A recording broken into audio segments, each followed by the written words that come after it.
Assalamualaikum students. I hope you are fine. Welcome to Psychology with Muqaddas. And I hope you are doing well in your assignments. आपकी जितनी assignments हैं उनमें काफ़ी assistance आपको provide की गई है, आपकी गाइडलाइन प्रोवाइड की गई है एंड वो चीज़ें आपके लिए काफ़ी हेल्पफुल रही हैं। जैसे कि आप जानते हैं असाइनमेंट जो है वो अचानक से इन्होंने सारे सब्जेक्ट्स ये ओपन कर दिए एक साथ ही, तो उसके लिए टाइम जो रिक्वायर्ड है वो भी टाइम पीरियड भी कम है उसके लिए। सो कोशिश करें कि वन बाय वन इसको लेकर चलें एंड बर्डन खुद पर इतना बर्डन ना डालें कि एक ही दिन में उसको करें। इसको आप अपने डेज में डिवाइड कर सकते हैं और इतनी ज़्यादा टेंशन लेने की या स्ट्रेस आउट होने की ज़रूरत नहीं है। और यहाँ पर जितने चैनल पे अपलोड कर दिए गए हैं काफ़ी असाइनमेंट सॉल्यूशन, और जो रह गए हैं उसके लिए थोड़ा सा पेशेंस रखें बिकॉज काफ़ी ज़्यादा असाइनमेंट्स थी तो उसके लिए थोड़ा सा टाइम रिक्वायर्ड होता है। लेकिन जो आपने अप्रिशिएट किया, जो इनकरेज किया, उसके लिए बहुत शुक्रिया आप सबका। एंड आई होप कि आप इस चैनल को फॉलो भी करेंगे। इस पर आप साइकोलॉजी से रिलेटेड ही चीज़ें शेयर की जाएंगी और साइकोलॉजी को हम डिस्कवर करेंगे and we will enhance our skills and we will learn more about psychology in future इंशाल्लाह। And we will be great psychologist and बहुत अच्छे साइकोलॉजिस्ट सब बने और साइकोलॉजी के कॉन्सेप्ट्स को हम क्लियर करेंगे एंड साइकोलॉजी को समझ के पढ़ेंगे जिस तरह साइकोलॉजी जो है वो हेल्पफुल रहे हमारे लिए या फिर बेनिफिशियल हो। इस सब्जेक्ट को पढ़ने का हमें कोई फ़ायदा भी हो। और तो बेसिकली फ़ायदा तभी होगा जब इसके कॉन्सेप्ट क्लियर होंगे और हम इस पे इम्प्लीमेंट कर सकेंगे, इसको प्रैक्टिकल फील्ड में लेकर आएंगे। So today's assignment is developmental psychology PSY 505। Assignment number 1 है, ड्यू डेट 23 है। So definition nature of developmental psychology and assignment objective है। जैसे काफ़ी स्टूडेंट्स हैं जिनकी अभी तक रिक्वेस्ट आ रही है कि उन्होंने जो असाइनमेंट है सॉल्यूशन वो प्रोवाइड कर दें या फिर वो अपलोड कर दिया गया होता है लेकिन फिर भी आपको पता नहीं चलता कि वो अपलोड हो चुका है या नहीं हो चुका। इसलिए बार बार कहा जाता है कि आप सब्सक्राइब करके चैनल को, साथ में जो बेल आइकन है उसको भी प्रेस कर दें ताकि आपको नई वीडियोज़ की जो अपडेट होती है वो आपको मिलती रहे, जो आपको नोटिफिकेशन होती है नई वीडियोज़ की वो मिलती रहे, आपको पता चलता रहे कि न्यू असाइनमेंट्स जो हैं अपलोड कर दी गई हैं या कौन सी असाइनमेंट अपलोड हो चुकी हैं। So that way you will have idea। Assignment objective हैं इसके। असाइनमेंट ऑब्जेक्टिव में आप चेक करें कि असाइनमेंट ऑब्जेक्टिव आपके जो डेवलपमेंटल की स्टेजेस होती हैं उसको आप रिकग्नाइज कर सकेंगे वो कौन सी स्टेजेस हैं। इंडिविजुअल जो है डेवलपमेंटल की एक स्टेजेस से गुजरता है तो वो डिफरेंट डेवलपमेंटल स्टेजेस हैं जो कि आपकी बुक में मेंशन है, आपके हैंडआउट्स में मेंशन है, उसको आप रीड आउट कर सकते हैं। एंड देन उन्होंने कहा है कि नॉलेज ऑफ डेवलपमेंटल फेजेस जो है वो क्रूशियल है for psychologist because it provides them with a framework for understanding and interpreting human behaviour. So यहाँ पर ये साइकोलॉजिस्ट के लिए ये बहुत इंपॉर्टेंट है कि हमें नॉलेज हो एक डेवलपमेंट का, एक डेवलपमेंट पीरियड का, जिससे इंडिविजुअल जो है वो एक गुजरता है, डिफरेंट लाइफ स्टेजेस होती हैं। So you are given the typical characteristics of a particular developmental period. तो यहाँ पर जो डेवलपमेंटल पीरियड है उसके कुछ कैरेक्टरिस्टिक बता दिए गए हैं and you are required to identify that developmental period on that basis of those characteristics. अब जो कैरेक्टरिस्टिक्स आपको बताए गए हैं उनकी बेस पे आपने उसको आइडेंटिफाई करना है कि यहाँ पर कौन से डेवलपमेंटल पीरियड जो है वो मेंशन है और फिर आपने उसको जस्टिफाई करना है अपने आंसर को विद वन एग्जाम्पल। एंड यहाँ पर वन इंपॉर्टेंट थिंग जो इन्होंने मेंशन की है, मार्किंग स्कीम आपको 1 मार्क आइडेंटिफिकेशन का मिलेगा एंड देन 3 मार्क्स होंगे आपके जस्टिफिकेशन के एंड देन 5 जो है उस पर 3 5 देन 15 है और 5 मार्क्स आइडेंटिफिकेशन के, तो 20 मार्क्स का आपका ये असाइनमेंट हो गई। इंस्ट्रक्शंस जो हैं इन्होंने जो मेंशन की हैं जो इंस्ट्रक्टर ने, उसको रीड आउट लाजमी कर लें बिकॉज ये आपके लिए बहुत ज़रूरी है। आपके जो इंस्ट्रक्शन में उन्होंने कहा है इंस्ट्रक्टर ने कि आइडेंटिफिकेशन जब आपने करनी है कॉलम की पर्टिकुलर डेवलपमेंटल पीरियड की वो क्लियरली मेंशन होनी चाहिए। और दूसरी बात उन्होंने कहा है कि आपकी जो जस्टिफिकेशन है जो कॉलम में you have to provide the justification of the particular developmental period, यानी उसी पीरियड की आपने जस्टिफिकेशन प्रोवाइड करनी है 2 पॉइंट्स में, जिसमें एक तो वो यूनिक कैसे है, डिस्टिंक्ट कैसे है, दूसरी जो डेवलपमेंटल स्टेजेस हैं उनसे, यानी जो प्रीवियस डेवलपमेंटल स्टेजेस है उससे भी कंपेरिजन करना है आपने और जो उसके जो आगे है जो सब्सिक्वेंट डेवलपमेंटल पीरियड है उससे भी उसको कंपेयर करके आपने बताना है कि वो जो स्टेज है जिसके बारे में बता रहे हैं आप वो किस तरह यूनिक है, किस तरह डिफरेंट है। ऑल्सो गिव वन एग्जाम्पल, इस तरह आपने एक एग्जाम्पल भी देनी है। And do not copy the justification, ये उन्होंने रेड लाइन में कहा है, डेंजर जोन है ये, तो यहाँ पर जो है आप इसको कंसीडर कर लें क्योंकि बहुत से स्टूडेंट्स की रिक्वेस्ट आती हैं कि जो सोल्यूशन फाइल है वो शेयर की जाए या फिर जो आंसर है वो पूरा लिखकर शेयर किया जाए, तो कॉपी नहीं करना आपने। ये इंस्ट्रक्टर ने यहाँ पर आपको स्ट्रिक्टली जो है वो कह दिया है कि आपने कॉपी नहीं करना जस्टिफिकेशन को कहीं से भी from any source. Handouts, web source या फ्रॉम अदर स्टूडेंट्स, तो otherwise your assignments will be marked 0। वहीं आपके मार्क्स की डिडक्शन होगी या फिर आपको मार्क्स बिल्कुल भी नहीं मिलेंगे, आपकी वो असाइनमेंट फाइल रिजेक्ट हो सकती है। दैट्स वाई आपको बार बार कहा जाता है कि असाइनमेंट आपने कॉपी नहीं करनी, सेम वर्डिंग नहीं करनी, वर्डिंग चेंज करनी है, उसको पैराफ्रेज करें या अपनी वर्डिंग में, अगर तो पॉसिबल है अपनी वर्डिंग में ही करने की कोशिश करें तो ये बेटर है आपके लिए। And there will be not any relaxation in this regard. तो उन्होंने बहुत स्ट्रिक्टली एक्शन लिया है इस पे और उन्होंने कह दिया है कि आपको कोई रिलैक्सेशन फिर नहीं मिलेगी, इसलिए पहले ही वार्न कर दिया गया है आपको। तो इसको जो अपनी जो इंस्ट्रक्शंस हैं इसको क्लियरली आप फॉलो कर लें तो आपके लिए बेटर है ये चीज़। एंड देन आपकी जो डेवलपमेंटल स्टेजेस हैं वो देखते हैं कि जो करेक्टरिस्टिक्स उन्होंने बताए हैं उसमें देखते हुए उसको हमने आइडेंटिफाई करना है कि ये कौन सा डेवलपमेंट पीरियड है। तो फर्स्ट स्टेज है, जैसे फर्स्ट करेक्टरिस्टिक है, this development period ranges from 3 to 6 years. 3 to 6 years अब आपने देखना है कि 3 to 6 ईयर एज में कौन सा जो है वो करना है आपने, स्टेज का नाम क्या है। And fine and gross motor skills improve होती हैं during this period, self control and self care जो है वो इंक्रीज होती है। तो यहाँ पर जो फर्स्ट है वो अर्ली चाइल्डहुड का पीरियड है, यानी 3 से लेकर 6 ईयर्स का जो है पीरियड वो आपका अर्ली चाइल्डहुड का है।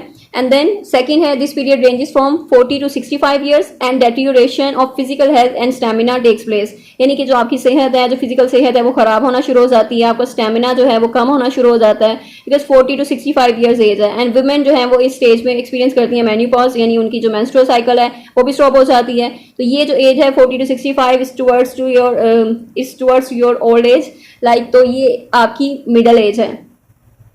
एंड देन थर्ड है, this development period extends from 12 to 20 years of age, reproductive maturity is attained during this period and physical changes are rapid and profound, यानी कि फिजिकल चेंजेस आना शुरू हो जाते हैं आप में। And search for identity becomes central, और फिर आप अपनी आइडेंटिटी के लिए सर्च करते हैं। एंड इसका ये टाइम पीरियड जो है 12 से 20 ईयर्स, जैसे कि आप जानते हैं टीन एज है, एडोलेसेंस की एज है, पुबर्टी की एज है, और इस एज में जो चेंजेस आते हैं एंड वो भी बता दिए गए हैं। So fourth one, development period ranges from 20 to 40 years and partners for intimate relationships are selected during this period and physical health peaks and then declines slightly, यानी कि एक पीक पे जाती है और फिर डिक्लाइन होना शुरू हो जाती है। And sense of identity continues to develop, और जो सेंस ऑफ आइडेंटिटी है, यानी आपकी जो शनाख्त की जो सेंस है वो कंटिन्यू रहती है to develop. And intellectual abilities assume new complexity, और जो इंटेलेक्चुअल एबिलिटीज हैं उसमें भी चेंजेस आते हैं आपके। सो ये जो टाइम पीरियड है 20 to 40 ईयर्स का, ये यंग एडल्टहुड का पीरियड है। एंड देन फिफ्थ है, this period spans from birth to age 3। अब during this stage ability to learn and remember is present, physical growth and development of motor skills are rapid and interest in other children also increases, यानी यहाँ पे physical growth होती है। And time period जो है वो birth से लेकर 3 ईयर्स की एज है। यहाँ इन्फेंसी एंड टोडलरहुड की आ जाती है, यानी आप टोडलर की एज है 3 ईयर्स, बर्थ से लेकर 3 ईयर्स तक। एज ए टोडलर जो है वो एक बच्चा जब टोडलर होता है तो ये इन्फेंसी की एंड टोडलर की स्टेज है, जिसे इन्फेंसी एंड टोडलरहुड भी कहते हैं। तो ये आपकी आइडेंटिफिकेशन हो गई। एंड देन जस्टिफिकेशन आपने करनी है, यानी पहले वाले में देख लेते हैं। जस्टिफिकेशन में आपने बताना है उससे रेलिवेंट जो है वो कैसे है, आइडेंटिफिकेशन आपने कैसे की है। जैसे डेवलपमेंट पीरियड जो है वो 3 to 6 ईयर्स का है, यानी अर्ली चाइल्डहुड का पीरियड है। अब अर्ली चाइल्डहुड का पीरियड है जिसमें कौन सी चीज़ें आ जाती हैं आपकी, जो मोस्ट इंपॉर्टेंट है आपकी फैमिली जो है वो फोकस होता है मेन।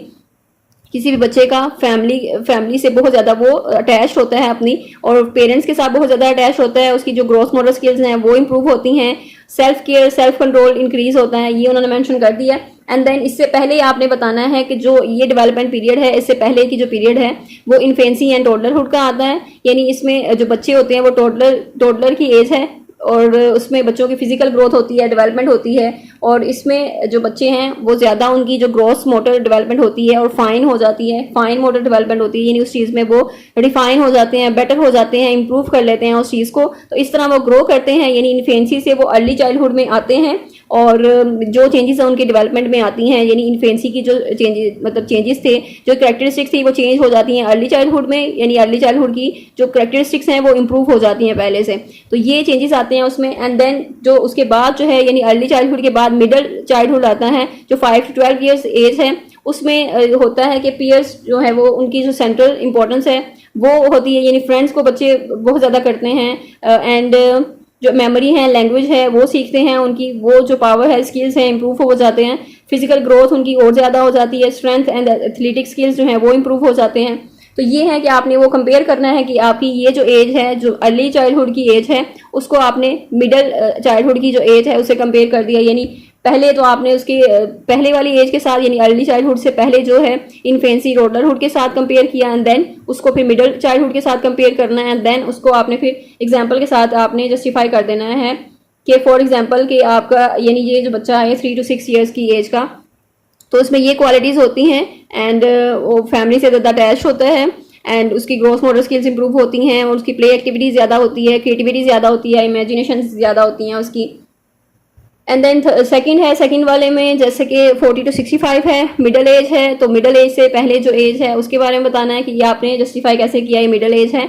तो मिडिल एज से पहले जो एज होती है यानी जो 40 से पहले जो एज थी, यंग एडल्टहुड की जो एज थी 20 to 40 ईयर्स, उसमें आपने बताना कि यहाँ पे डिसीजंस लिए जाते हैं इंटीमेट रिलेशनशिप्स के लिए हवाले से, और most people marry and most become parents. तो ये जो एज होती है 20 to 25, 20 to 40 ईयर्स की एज होती है। उसके बाद मिडिल एज आती है जिसमें आप अपनी फैमिली को स्टैब्लिश कर चुके होते हैं, आप अपने करियर को स्टैब्लिश कर चुके होते हैं, और यहाँ पर जो चेंजेस आते हैं आपकी लाइफ में, जो सेंट्रल चेंजेस आते हैं, और वो आपकी जो मीनिंग ऑफ लाइफ है वो चेंज हो जाता है, आपका विजडम इंप्रूव हो जाता है। तो यहाँ पर ये कंपैरिजन कर लिया आपने उसके साथ। एंड देन मिडिल एज के बाद की एज होती है लेट एडल्टहुड की, जो कि 65 ईयर से अबव होती है एज। तो इस एज में जो लोग रिटायर हो जाते हैं, ठीक है, उसके बाद रिटायरमेंट होती है इस एज में, जो पर्पस ऑफ लाइफ है वो चेंज हो जाता है, एंड देन आप डेथ को कंसीडर करना शुरू कर देते हैं। आप कहते हैं कि हमने लाइफ जो है वो पूरी स्पेंड कर ली, अपनी ज़िंदगी जो है वो जी ली है, और अब जो है वो आपकी ज़िंदगी जो है वो उसका एंड होने वाला है। यहाँ आपको लगता है ये काफ़ी ईयर्स जो है आपने अपनी लाइफ स्पेंड किए हैं। सो यहाँ पर ये कंसिडरेशन आ जाती हैं। तो ये इस तरह जो है वो डिफ्रेंशिएट करते हैं आपस में। तो लाइफ एग्जाम्पल आप दे सकते हैं, इसमें से कोई भी आप लाइफ एग्जाम्पल बता सकते हैं। 40 to 65 जो मिडिल एज ईयर्स होती है, यानी आप अपनी फैमिली से कोई एग्जाम्पल दे सकते हैं, अपने पेरेंट्स की एग्जाम्पल दे सकते हैं, कुछ भी बता सकते हैं आप उसमें। जो विजडम है, जो प्रॉब्लम सॉल्विंग स्किल्स हैं कैसे इंक्रीज हो जाती हैं, और वो कैसे दूसरों को हेल्प आउट कर सकते हैं, गाइड कर सकते हैं, जैसे आपके पेरेंट्स आपको गाइड करते हैं, एंड आपके लिए काफ़ी हेल्पफुल रहती है ये चीज़। और जो एक्सपीरियंसेस होते हैं उनके ज़्यादा हो जाते हैं विद द एज। जितनी ज़्यादा उनकी एज होती है उतनी ज़्यादा उनके एक्सपीरियंसेस होते हैं, और एक्सपीरियंसेस आपसे शेयर करके आपको जितनी भी प्रॉब्लम्स आती हैं उनको सॉल्व आउट करने में हेल्प आउट करते हैं आपको। सो ये चीज़ें हैं, इस तरह आप एग्जाम्पल्स देके उसको जस्टिफाई कर सकते हैं, उसको बता सकते हैं ये स्टेज जो है वो कौन सी स्टेज है, और इसमें क्या होता है, इसकी कैरेक्टरिस्टिक्स क्या हैं, और इससे पहले की स्टेज में और उसके बाद वाली जो स्टेज है वो कैसे इंप्रूव होती है, यहाँ पे कौन से चेंजेस आते हैं उनमें। तो I hope I made it clear कि इस तरह आपने जस्टिफाई करना है उसको। एंड थर्ड स्टेज भी है, जो थर्ड स्टेज में आप 12 to 20 ईयर्स यानी जो एडोलेसेंस की एज होती है उसमें आपने बताना है। आप इस पर मजीद सर्च भी कर सकते हैं, आप गूगल भी कर सकते हैं, यानी डिफरेंट जो एजेस हैं उनकी क्वालिटीज़ क्या हैं, करेक्टरिस्टिक्स क्या हैं। 12 to 20 ईयर्स जो एडोलेसेंस की एज है, पुबर्टी की एज है, तो इस एज में जो चेंजेस आते हैं, जो आपकी फिजिकल चेंजेस आते हैं, आपकी जो कोग्निटिव चेंजेस आते हैं, जो डेवलपमेंट में चेंजेस आते हैं, उस सबको अपने बताना है कि। एंड उसके बाद उससे पहले जो है आप चाइल्डहुड की एज में होते हैं, यानी कि आपकी जो सेल्फ कॉन्सेप्ट है वो उस तरह डेवलप नहीं हुए होते, एंड जो फिजिकल ग्रोथ है वो भी स्लो होती है, तो जो स्ट्रेंथ्स हैं आपकी वो उस तरह शो अप नहीं होती। लेकिन जो एडोलेसेंस में आपकी जो स्टेज है, इस स्टेज पे आप अपने आप को सोचना शुरू कर देते हैं, आपकी जो आइडेंटिटी है उसके बारे में, अपनी आइडेंटिटी को डिस्कवर करने के बारे में, या आपके पेरेंट्स के साथ जो रिलेशनशिप्स हैं वो अच्छे होते हैं। सो ये जो एज है एक पुबर्टी की एज है, एंड देन जो फिजिकल चेंजेस हैं उसमें बहुत ज़्यादा रैपिड होते हैं, बहुत तेज़ी से आपके फिजिकल चेंजेस होते हैं, एंड देन इसको आपने फिर अपने जो किसी भी लाइफ एग्जांपल से उसको रिलेट कर देना है। यंग एडल्टहुड के बारे में बता सकते हैं। उसके बाद जो यंग एडल्टहुड का पीरियड आता है उसमें आप डिसीजन लेते हैं अपनी रिलेशनशिप के हवाले से, करियर की चॉइसेस के हवाले से। तो ये सारी चीज़ें हैं, और बाकी के भी पीरियड, बाकी के जो हैं पीरियड वो भी इसी तरह ही हैं, यानी जो स्टेजेस हैं बाकी की वो भी इसी तरह ही आपने शेयर करनी है, इसको जस्टिफाई करना है, अपनी वर्डिंग में इसको करना है, और बताना है कि वो जो स्टेज है वो किस तरह डिस्टिंक्ट है या यूनिक है दूसरी स्टेज से, और उसमें क्या चेंजेस आते हैं, और उसके एग्जाम्पल भी आपने कोई बता देनी है, और अपनी लाइफ एग्जाम्पल भी कुछ भी शेयर कर सकते हैं उसमें आप।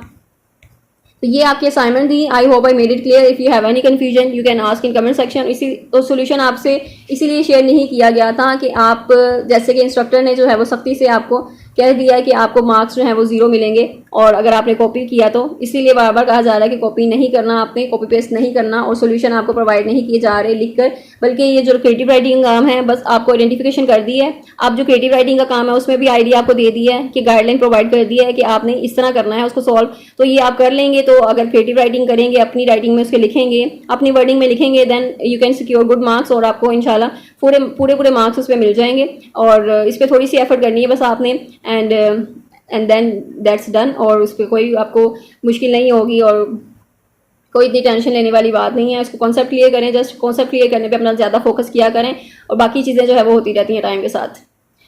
मिलते हैं नेक्स्ट असाइनमेंट में, टेक केयर, अल्लाह हाफिज़।